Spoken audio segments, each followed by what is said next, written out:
ओबीसींच्या आरक्षणाला धक्का न लावता मराठा आरक्षण मिळावा ही आमच्या नेत्यांची भूमिका आहे असं पवार गटाचे आमदार जितेंद्र आव्हाड यांनी म्हटलेलं आहे।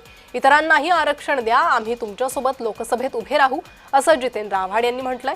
बिहार निवडणूक डोळ्यासमोर ठेवून निर्णय घेतल्याची टीका आव्हाडांनी केली आहे।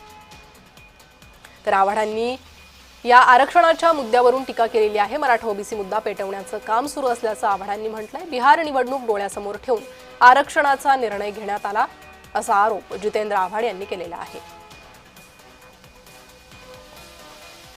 ओबीसीच्या आरक्षणाला धक्का न लावता हे आरक्षण मिळालं पाहिजे। लोकसभेत तुमची आज इतकी भयंकर भारी बहुमत आहे, तुम्ही पाहिजे तो कायदा बदलता। तुम्ही निवडणूक आयुक्त बदलून घेतला, निवडणूक आयुक्ताचा चंद्रचूडनी दिलेला निर्णय बदलून घेतलात। मग तुम्हाला हा निर्णय बदलायला काय होतो? वाढवाना 15-20% आरक्षण,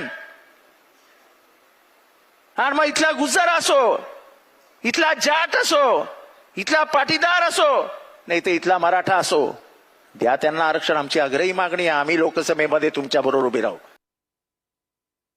ह्या ब्रिटिशांच्या औलादी आहेत, ह्यांना हे बरोबर समजतं की समाजामध्ये फूट पाडायची। ज्याप्रमाणे 1857च्या आंदोलनामध्ये आणि नंतरच्या काळामध्ये हिंदू मुसलमानांमध्ये ब्रिटिशांनी फूट पाडून स्वतःची राज्य व्यवस्था मजबूत केली, त्याचप्रमाणे या गोऱ्यांच्या वारसदार आजही तेच काम करतात। आणि म्हणून मी नेहमी घोषणा देतो, तब लढे थे गोरों से, अब लढेंगे चोरों से। हे चोर आहेत, चोर।